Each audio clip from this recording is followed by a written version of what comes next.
We're starting a new series this week that I'm really excited about, mostly because it's fun to play around with like really hot buzz topics, and there might not be anything like more culturally buzzworthy than the apocalypse right now. Our culture is absolutely fixated on the collapse of society and whatever dystopian life might extend beyond that collapse. I'm sure you guys have noticed that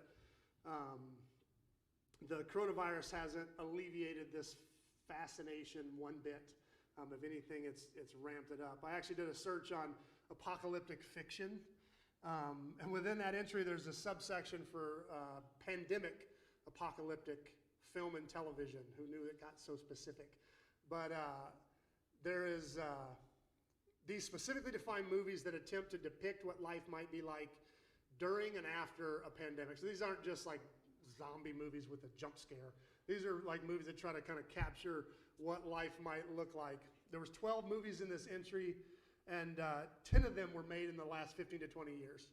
Like, we're growing more and more fascinated with this idea of the apocalypse. And as you branch into kind of war-caused apocalypse, like Book of Eli, or fossil fuel shortage apocalypse, like Mad Max, or environmental apocalypse, like The Day After Tomorrow, there's literally hundreds and hundreds of books, movies, TV shows, probably thousands, comic books, video games that encourage the imagination to consider what life would be like if everything fell apart. And most of them have been made fairly recently. This is a fascination that is growing. And of course, just because people make a lot of art about a topic doesn't necessarily mean that the culture is in that same place. If you made 100 movies and nobody came to see them, you wouldn't say that the culture is necessarily into those movies. But in this case, that's not it. Society seems just as fixated as filmmakers. In its peak season, The Walking Dead was the #1 viewed show on television and came the closest to any show in history to bumping football out as the most watched thing on television. It got within like a couple thousand views of bumping football for the first time ever.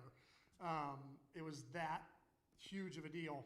And if you count all of its little Walking Dead spin-offs, it crushed the NFL, like in terms of total viewership. America loves the apocalypse. Any Walking Dead fans, by the way? A couple? Good. At least you owned it. Some of them are like, oh, I'm in church. Am I allowed to? No. To be honest, I've never seen a single episode because I love Jesus. And no. I'm kidding. No. No, it has absolutely nothing to do with being too godly. I'm too chicken. I'm a scaredy cat. I'm a complete baby when it comes to scary movies. It's kind of funny. I can read scary books. Big Confession, Stephen King's one of my favorite authors. I can read him, and it never affects me at all. I watch a commercial in October, and it's got like a scary thing in it, and I don't sleep for 2 days. Like, I can't watch scary things. I can read them and be fine. I can't watch them. So my kids, like, every once in a while, like, Dad, let's watch something a little scary. I'm like, are you crazy? I'll wet the bed. I can't do scary, but my oldest son got really into The Walking Dead when it was in. He used to go over to Josh's, our children's pastor, so this is fun. He used to go over to their parents' house every week and watch the new episode, when it would come out. And I learned that my oldest son actually has like this very apocalyptic mindset. Not long into the series, Josiah started his first go bag. Like, that's the bag that all preppers have that's full of like, man, if it hits the fan and I got to just hit the woods right now, I've got my go bag and I know what's in it and I know I can survive with this bag. I didn't even know it was called a go bag.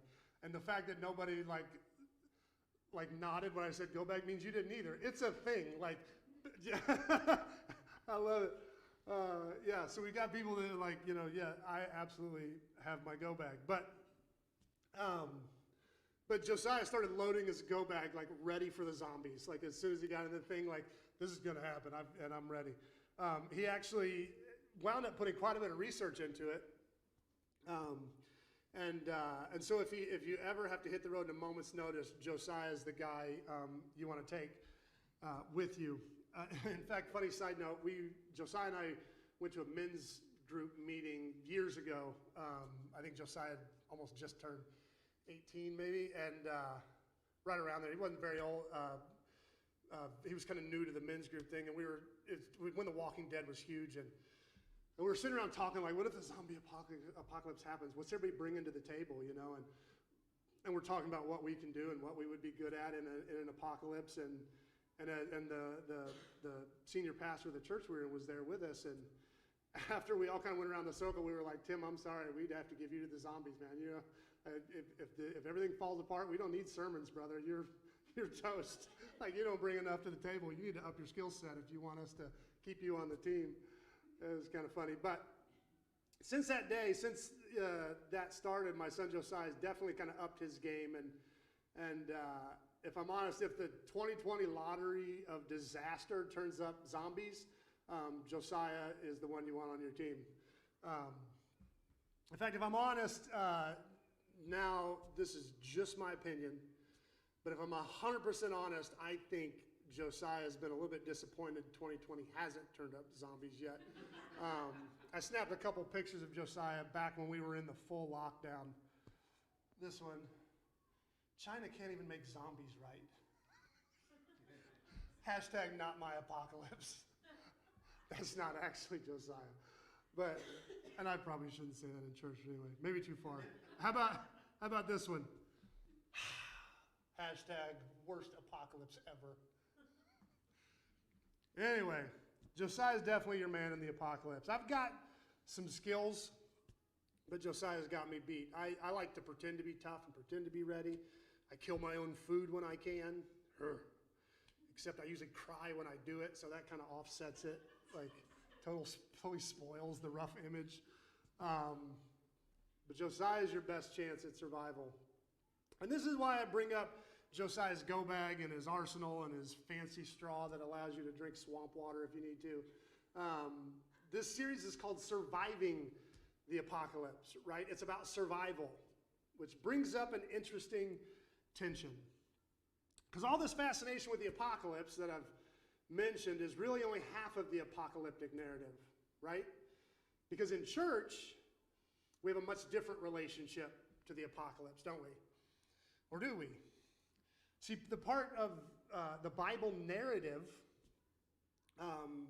is the eschatos, what we call the eschatos, which is the word that means the end times, the end things, the end. The eschatos is the end. And that's part of our narrative is the eschatos, the end.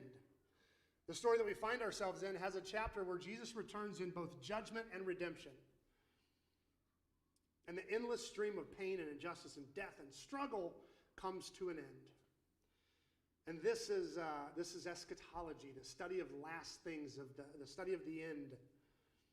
And it's been a fascination in the church for 2,000 years. This is not a new fixation for Christians. In fact, there has never lived a generation of Christian who were not almost entirely convinced that they were in the end times, that they were the one, including the Apostle Paul. He was utterly convinced the Lord was going to return in his lifetime. And then later in his life, we see in his final things, he starts to realize, oh, my time has come to an end. I've run my race. And he starts to realize that it may not happen. But through most of his life, he has assumed he was in the end times. He was in the eschatos. And every Christian generation since has. But what has changed over time is our relationship to that apocalypse, our relationship to the eschatos. Have you noticed that people today, especially Christian people, our people who talk about end times, talk about it like it's ominous? Like there's a fear they're hanging on and looking for every sign. Oh man, maybe that's a sign of the end, or oh boy, did you notice this thing that happened in Israel? And it has this ominous feel to it, or if not ominous, aggressively triumphant, as if they cannot wait for all these sinners to get theirs. Have you noticed that? Like, has anyone else picked up on the fact that there's like a vindictive love for the second coming? But when the New Testament writers write about the eschatos, they spoke about Jesus' return as this amazing hope that was soaked in the redemptive love of Jesus. So instead of like, oh no, dad is coming, you are in trouble, it was just hold on. Dad's coming and he'll fix it. That was the way they talked about the apocalypse. So here we are, we have a society now, today, who cannot wait for the apocalypse, and a church that seems afraid of it. Things have flipped. Could not be more backwards. So of course, this is a topic I couldn't wait to talk about. How fun is this? So let me start off by saying, we're not ultimately talking about the second coming when we talk about the apocalypse. This is a study about surviving the apocalypse. And frankly, if we're talking about the eschatos, there is no go bag. No weapon, no first aid kit, no tricky little fire starter you can buy from Amazon that will get you through that apocalypse. That apocalypse is not about survival, it's about welcoming our Savior to fix what is broken. That doesn't mean that things don't completely fall apart. When you look up the word apocalypse, the Oxford Dictionary has two definitions. The first one is the complete and final destruction of the world as described in the biblical book of Revelation. And the second definition is an event involving destruction or damage on an awesome or catastrophic scale. See, the first definition will only happen once, but definition number two is something that I think most of us will face at one time or another, to one degree or another in our lives. And I believe the Bible has a lot to say about how we can survive that kind of collapse.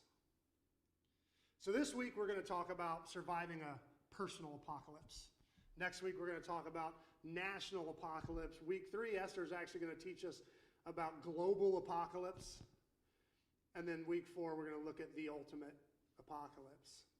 So it's going to be a fun series. So that long intro brings us to today's passage. I always have the hardest time starting a new series because I never know where to just jump in. But so it's a little bit of a long intro, but let's dive into today's text. We're reading in Psalms 59, if you like to follow along in your Bible. If not, the words will be on the screen. Rescue me from my enemies, O God. Protect me from those who have come to destroy me. Rescue me from these criminals. Save me from these murderers. You have set an ambush for me. Fierce enemies are out there waiting, Lord. Though I have not sinned or offended them. I have done nothing wrong, yet they prepare to attack me. Wake up. See what's happening and help me. O Lord God of heaven's armies, the God of Israel, wake up and punish these hostile nations. Show no mercy to wicked traitors. Interlude. They come out at night, snarling like vicious dogs as they prowl the streets. Listen to the filth that comes out of their mouths. Their words cut like swords. After all, who can hear us, they sneer. But Lord, you laugh at them. You scoff at the hostile nations. You are my strength. I wait for you to rescue me. For you, O God, are my fortress. In his unfailing love, my God will stand with me. He will let me look down in triumph on all my enemies. Don't kill them, for my people soon forget such lessons. Stagger them with your power and bring them to their knees, O Lord, our shield. Because of the sinful things they say, because of the evil that is on their lips, let them be captured in their pride, their curses and their lies. Destroy them in your anger. Wipe them out completely. Then the whole world will know that God reigns in Israel. Interlude. My enemies come out at night snarling like vicious dogs as they prowl the streets. They scavenge for food, but they go to sleep unsatisfied. But as for me, I will sing about your power. Each morning I will sing with joy about your unfailing love. For you have been my refuge, a place of safety when I'm distressed. O my strength, to you I will sing praise. For you, O God, are my refuge, the God who shows me unfailing love. This is the word of the Lord. So this is not the type of psalm that we turn into like a Sunday morning worship song. Pretty hard to set this to music and kind of get lost in worship as the band sings this one. O Lord, wake up and punish those hostile nations. Show no mercy to the wicked traitors. Pause for dramatic effect. They come out at night snarling like vicious dogs. They prowl the streets. Listen to the filth that comes out of their mouth. Anyone want to set that to music and hum a few bars of that so that it really stirs the heart to worship? This is a psalm of lament. It joins about 1/3 of the Psalms as being psalms of lament. We've done quite a bit of work on this, the concept of biblical lament, so I won't spend much time on the fundamentals.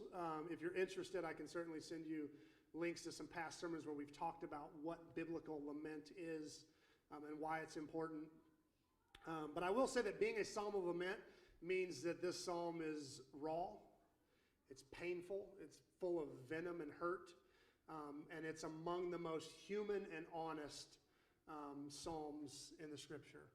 This psalm reflects David at a moment of extreme negative emotion, which begs the question, what kind of experience pushes someone to the point where they sit down and write a song asking God to stop being so darn merciful and just punish some wicked people? And luckily, this psalm is one of the ones that actually gives us that info. In the original text,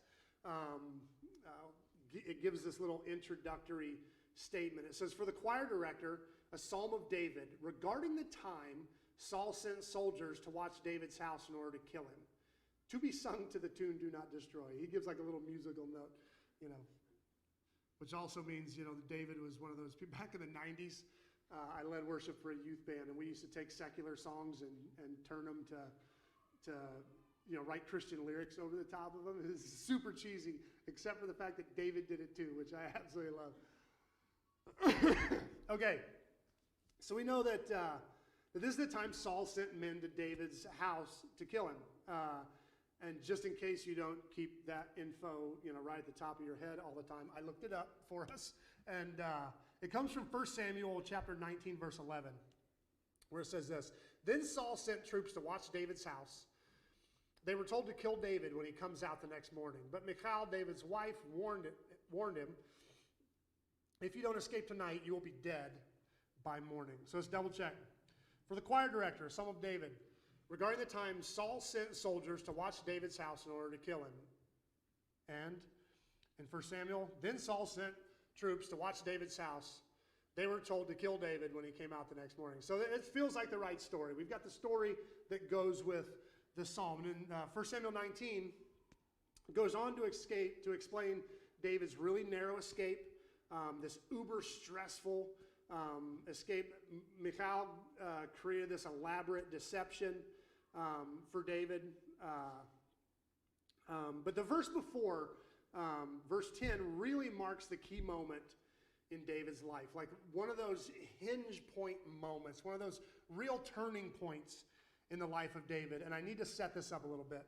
Most of us know David's kind of charmed story, right? As a boy, the prophet shows up at David's house to anoint a king. Of course, David's dad overlooks David because David's too young.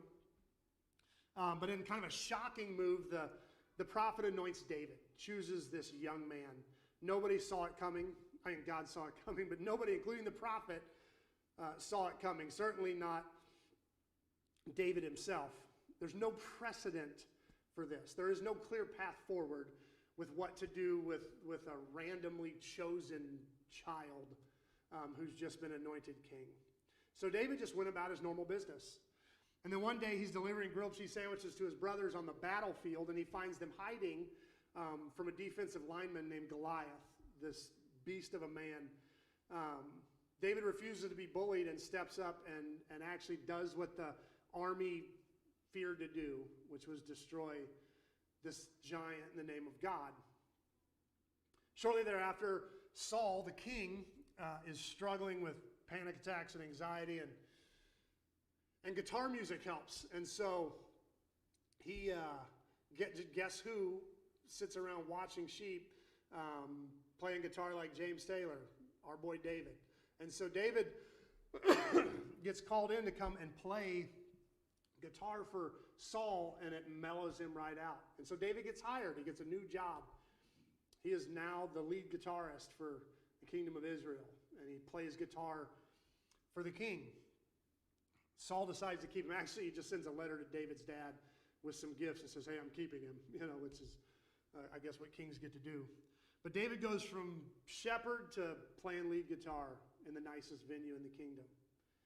Then he goes to war. It's time to go to war, and David's with Saul anyway, playing guitar, and so Saul needs an armor bearer, and so he has David become his armor bearer, and David helps him get dressed and carries his weapon, and when they start fighting, David starts fighting and finds he's good at it. And everybody else notices he's good at it. And when they're coming back into town after a battle, the women kind of line the streets and they're singing as the men go home. And this is a piece of history that, like, this happened a lot, where they would go to battle and they'd come back to these singing women, and you don't realize just like how invested these women were in that until you realize this was a rape and pillage culture. And so every time your men left to fight a battle, you had no idea how your day was going to end. And so when they were the ones marching back into the town, of course you lined the streets and sung, because the alternative was horrific. And so they lined the streets, thrilled to see their men being the one coming into the town rather than the enemy. And they're singing this amazing song. They're so thrilled. They're like, Saul has killed thousands. And Saul's feeling good. And they follow up with, and David has killed 10,000s. David's feeling good. David is anointed by a prophet. He's a giant slaver. He's a rock star guitarist. And now he's a famous war hero. He's got this amazing, blessed life. But David is not the only one who hears these words. Saul hears the new lyrics. And immediately there's this tectonic shift that begins to create David's apocalypse. One of the ways we can know that David is still really young when this happens is the fact that David heard the words of those songs and didn't panic. When he did start to pick up some intrigue, David goes to his best friend Jonathan, who happens to be Saul's son. And after Jonathan convinces his dad how faithful and helpful David is, David relaxes. And this brings us up to verse 9 of 1 Samuel 19. Remember, verse 11 is the verse where Saul sends men to kill David. In verse 9, just 2 verses earlier, it goes like this. But one day when Saul was sitting at home with a spear in his hand, and the tormenting spirit from the Lord suddenly came upon him, as David played his harp, comma, first, whoever put the verse breaks in the Bible, terrible place for a verse break. As David played his harp, cut. Just leaves you hanging. But it seems like life's back to normal, right? Saul's feeling anxious. David's playing guitar. This is what they've been doing. Everything's back where it should be. Saul's struggling with his anxiety, his spiritual oppression, whatever it is. David's calming him down with some guitar riffs. Everything's back in place until you see what's on the other side of that comma. Saul hurled his spear at David. But David dodged out of the way, and leaving the spear stuck in the wall, he fled and escaped in the night. Now that's verse 10. And remember, verse 11 is the verse about sending men to kill David that inspired the psalm of lament that we read. And just like that, with one spear's throw, David's life falls apart. This is the happy kid who sat in the pasture with his sheep and wrote Psalms 11. Oh, Lord, our Lord, how majestic your name fills the earth. Your glory is higher than the heavens. David goes on for the rest of that psalm in this kind of innocent bliss about how amazing God is. And with a single thrown spear, everything changes. Now David's singing, because of the sinful things they say, because of the evil that's in their lips, let them be captured by their pride, their curses, their lies. Destroy them in your anger. Wipe them out completely. Is this even the same kid? And actually it is, and it's a really common story. For David, it meant the anointed child, the giant-slaying rock star, the famous war hero who is loved by everybody, is now a homeless refugee. See, I think that's why David wrote Psalm 59 about the night that Saul sent his troops, rather than the day that Saul threw the spear. When Saul threw the spear, all that meant to David was he lost his job. He was no longer the lead guitar guitarist in the palace. Not great, but he kind of missed his wife anyway, and it's good to be home.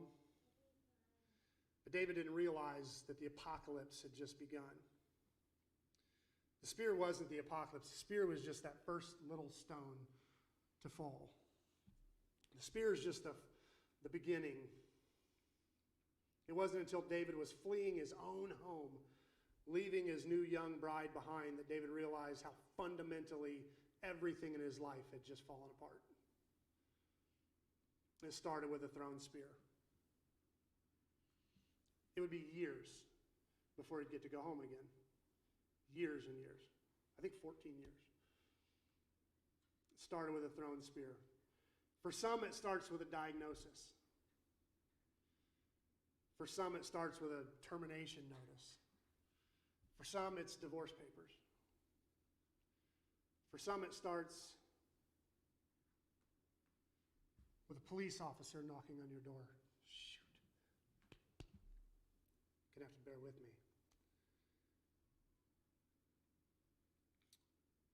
For me, it started with a phone call.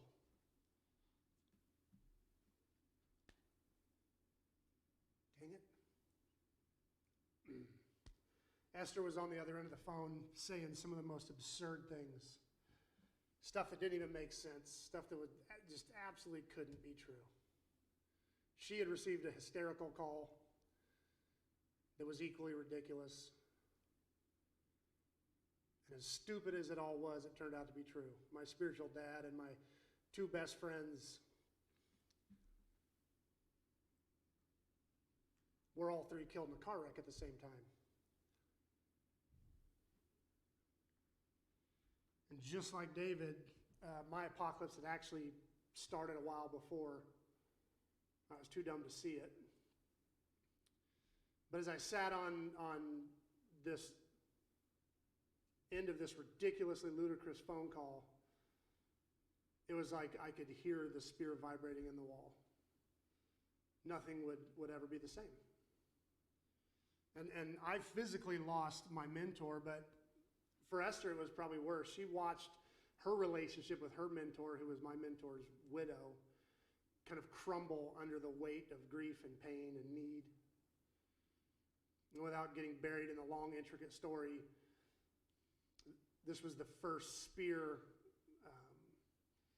that eventually led to her and I leaving a meeting with the church's leadership that ended in my lifelong, deeply devoted, church-going, faithful wife saying that she would never step foot in a church again.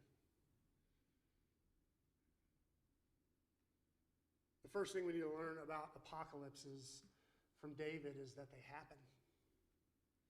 Things do fall apart.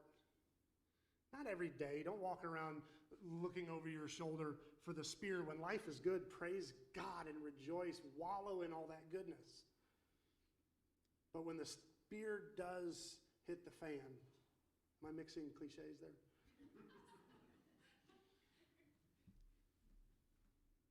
It doesn't mean you've messed up. It doesn't mean you're being punished. It doesn't mean anything like that. David was faithful. David hadn't done anything wrong that brought on this reaction from Saul. In fact, many of the Psalms that David writes in this season of his life are filled with the confusion born of the injustice of this moment. David knew he didn't deserve what was happening. All he had ever done is exactly what Saul wanted him to do. And David had no trouble bringing that frustration to God. But apocalypses happen. Obviously, we're living through a pandemic right now that everybody wants to turn into an apocalypse. But more importantly, for some folks, this season has been just that. Jobs have been lost. Money has been lost. Health has been lost. Lives have been lost. People have been hurt by a virus, and others have been hurt by our response to the virus. And no one could have known that was a spear hitting a wall back in January when we first started hearing about this bat flu. And we have people in our church who are living on the other side of the spear and has nothing to do with coronavirus. Cancer, broken marriages, major struggles with children. Zombies don't have to overwhelm the planet for there to be an apocalypse. Job, Jonah, Elijah, King David, Moses, so many others right in our Bibles experienced it too. And so do we. But this series isn't about the fact that apocalypses happen. It's about how to survive them. So let's look back at David's art that he made in the midst of this apocalypse and see if we can find some insight. So though I can't really do it justice in the time I have, I do need to explain a little bit about how Jewish poetry works.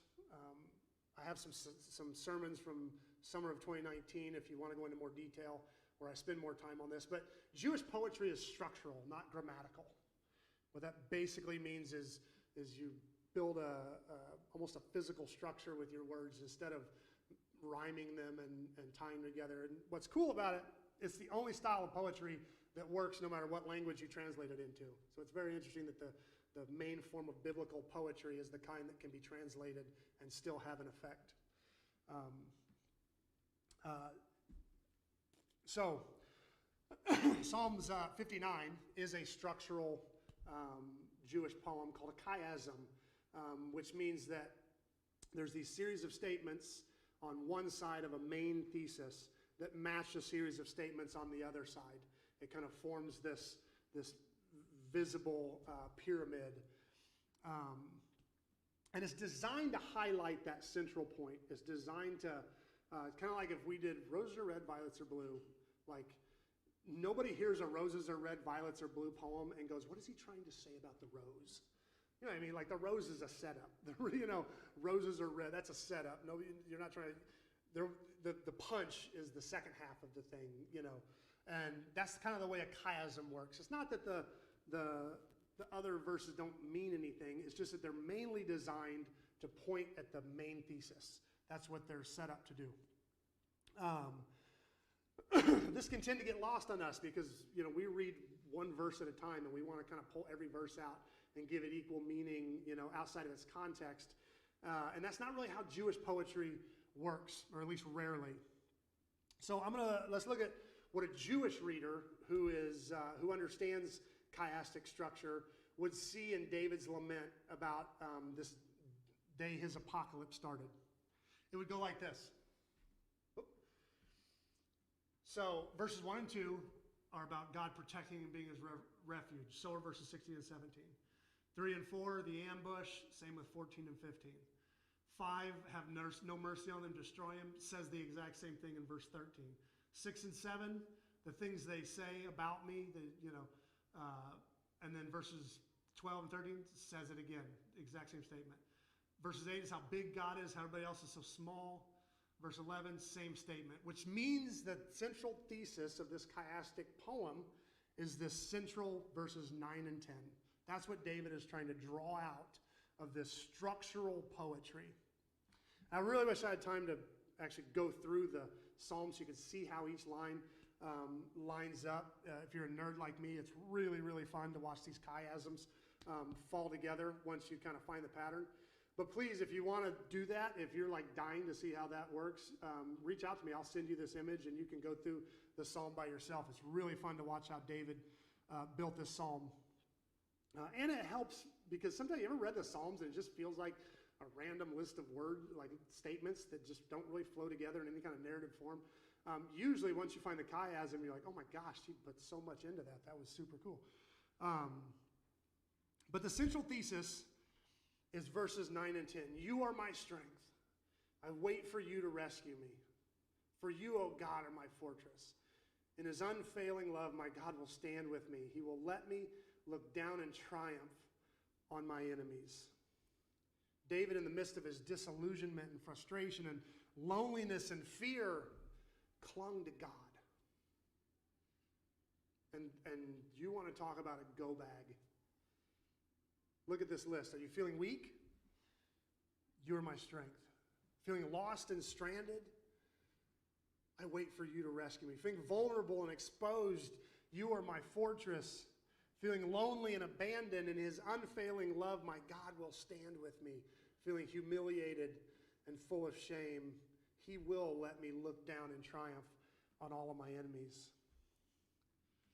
Look at this verse and imagine David, a newly homeless refugee, taking inventory on his condition. Looking at his life like, what does my life mean now? Everything I thought my life was going to be about just fell apart. And he takes inventory. And he finds he has everything he needs. So how do we respond to this? There are two ways to look at a personal apocalypse. Number one, everything has changed. And number two, nothing has really changed. And both are true, of course. The second the spear left Saul's hands, David's life was changed forever. That's undeniable. When you get that call that a loved one is gone, your life will never be the same. That doesn't mean you won't have a great life. It doesn't mean you don't heal, but it will be different from then on.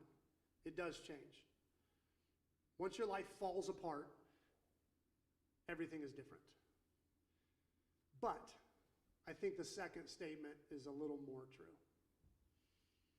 I remember listening to a sermon preached by a man who only had a couple more months to live. He was dying, and he knew it. He came on stage and he opened with an explanation of his condition, and when he finished and the whole room was kind of sitting in stunned silence, he said something that stuck with me to this day. He said, after telling us he was dying, he said, which means the only difference between me and you is that I live in acute awareness of the reality we all share. See, when the apocalypse hits your life, all that really changes is your vision of what the rest of your life was going to look like. We serve a God with a plan. God had a plan for David's life. God actually had a huge plan for David's life. God's plan was to bring his own son, Jesus, through the lineage of this man. Do you really think a crazy man with a sharp stick could change that?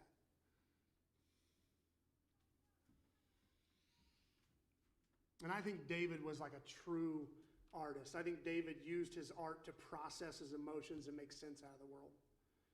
I think when David saw that spear coming at him, he realized how fragile it all is. I think he saw for the first time how fast it can all change. My world changed in a way that I literally could have never dreamed or imagined with a single phone call. The potential for that moment had honestly never crossed my mind. In the tip of David's spear, he saw how thin it all was. And I think as he sat down to process that through his art, as he sat down to write music from that moment, he made a decision. He said, I can't live in a world like that. I can't live in a world that can turn turtle in a second. I need something more solid. And he wrote verses 9 and 10. You are my strength. I wait for you to rescue me. For you, O God, are my fortress. In his unfailing love, my God will stand with me. He will let me look in triumph on all my enemies. With the help of his art, David found something solid. See, if your goal, if what you live for is the future in your imagination, that's a really slippery thing to hold on to. And it will get really hard to ever find stability. That booger can get away really quick. But if your goal, if your reason for being is to find yourself in the story of God, devotedly playing whatever role he has for you today, then what could ever shake you? I know I make that sound trite, like it's easy, but here's the deal. This isn't a spiritual discipline that you can choose or not choose. This isn't like meditation, and I'm up here going, this will be really good for you, try it. This isn't like that. You can completely ignore this message, and it will not affect your life at all until the Spirit comes your way. This isn't about how to be like an amazing disciple for Jesus. This is survival 101. You need to put your faith in something immovable because the future is really, really flimsy. I give my son a bunch of crap for his go bag and his survival videos and his ridiculous cache of ammo, but in all honesty, I completely appreciate preparedness. If the zombies do show up, I totally expect my son to keep me alive. And ultimately, that's what I'm suggesting for this morning. Become a doomsday prepper. Only instead of filling your basement with water that's going to go bad and enough canned goods to feed a dystopian village, fix your hope on the one who's been through this before. Look into the future. Fix your eyes on the dark, the unknown. And when that insecurity starts to tickle at the back of your mind, reach up and grab the hand of the one who can see in the dark. I promise you, as scary as that might be, it's way safer than charging ahead on your own. Let's go to the table.